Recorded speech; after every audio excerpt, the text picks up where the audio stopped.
this episode of Slotcast, what we're going to talk about is the Ninco hop and how it can adversely affect your car. Right here I have the car for this demonstration, Ninco Fiat. It's a rally car, and the reason I chose that is in the class of racing at the club I race in, this class of cars, you can modify it any way you want. It's a non-magnet class, so obviously you're not going to be able to do too many modifications without it flying off the track. So I'll take it apart and show you a few of the things that I've done. The first thing I did when I got the car is it had an NC2 motor, which wouldn't keep up in the class, so I put a motor in here, a Spirit S3X, and I believe it's 24,000 RPMs, which is quite a bit more than the original NC2 that came with the car.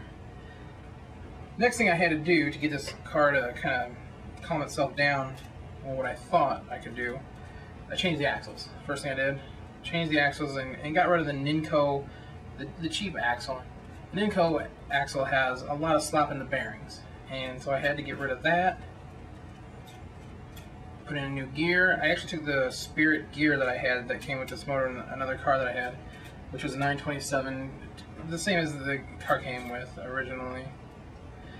And I eventually, after that change, I put the original wheels back on, and I'd still get a lot of bouncing in the corners. Nothing seemed to get down. Put some weight in it. Kept weight along the center, the lowest point of gravity.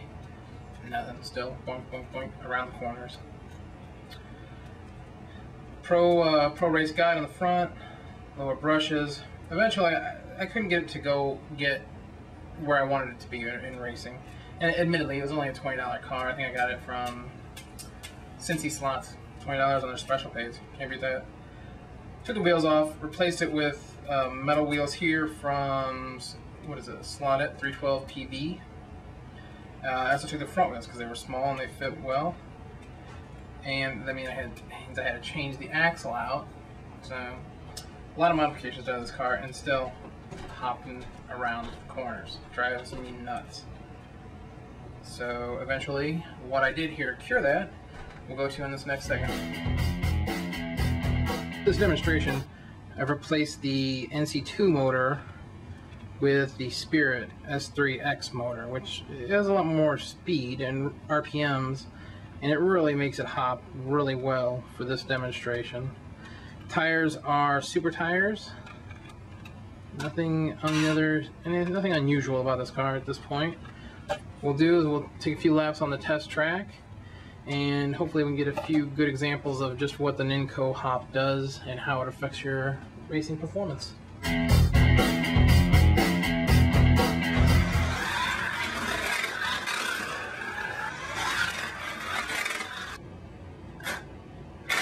Alright, so we've identified that this car has a bit of the old Ninco hop.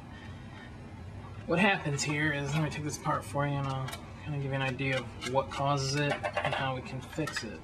There's several different ways to fix it, and everybody's got their own tips for this. What happens is your rear axle is turning to give power to your wheels. Your motor is turning this way.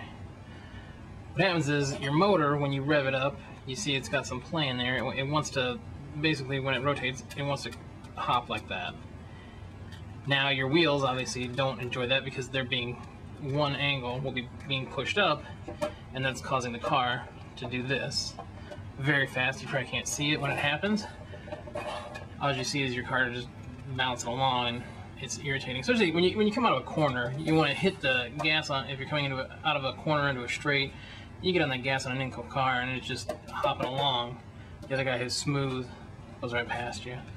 So just too much torque in these motors for the way it's set up. And the problem that I think is that they didn't drill holes into the end here and allow you to screw them in.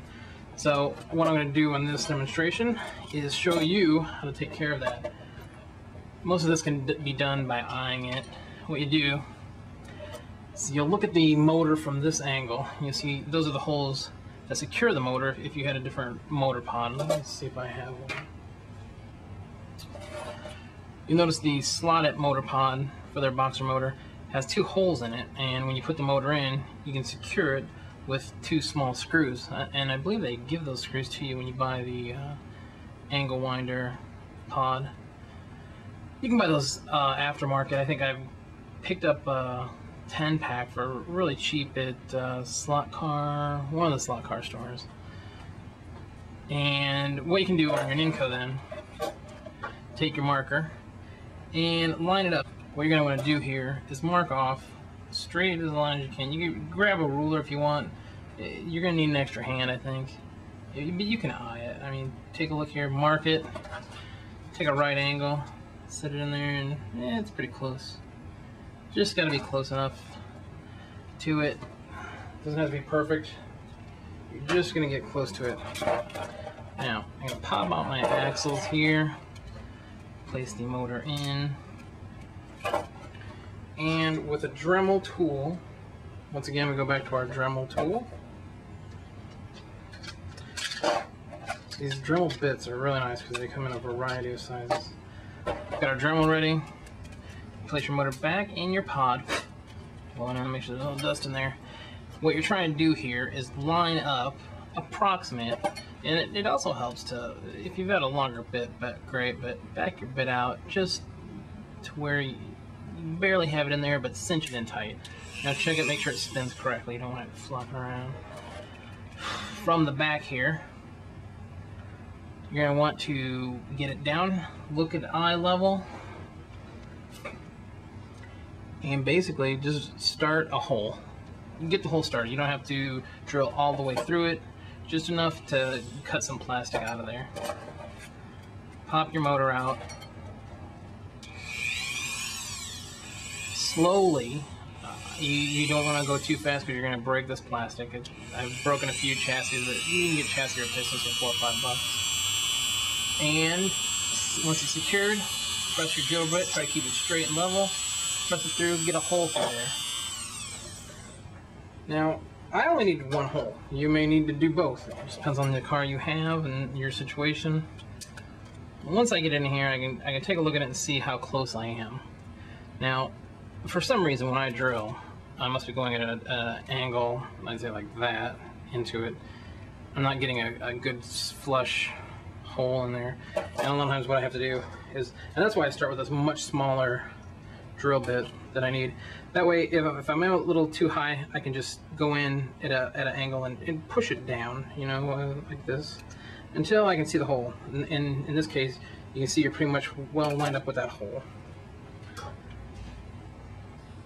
Alright, we've got our hole drilled. Now we need to find screws. On Slot Car Corner, I picked these up. You get 10 screws, 4 motors. I think they're only a couple bucks. They're pretty reasonably priced. Now you have to check out the prices that they have. Oh, and of course, shop around. Electric Dreams has some too. You just gotta, you might even take them off of, like, when I first started, I just took them out of this pod. You only need one for each Ninco. Like I said, you could do 2 if you really wanted to. One of the things about the screws from Slot Car Corner is that they're magnetic, and it makes it really nice when you have to put a screw into this tiny space. And he also sends you a washer for each screw, which is kind of nice. So, got our screw here. Alright, get that lined up. Take a look here, our hole is good, and tighten it down. You can tighten it pretty solid. You'll notice that the motor no longer turns freely in there. And like I said earlier, if you wanted to, if you felt there was still a problem, drill the other side. But in my opinion, once you've got this motor secured in there, you only need one screw, because there's no way it's going to rotate this way with the screw cinched here, and it's not going to rotate this way if you had reverse polarity. It's not going anywhere. It's not going to go anywhere. Once you have this secured in, you'll notice all the play that was in the motor is out. At this point, I will put axles back in, check it, make sure your screw's not sticking out, which it's very close. And if you wanted to, you could take out that spacer. Everything looks good. So what I'm going to do is I'm going to put the chassis back together, and we'll do some tests, see what happens.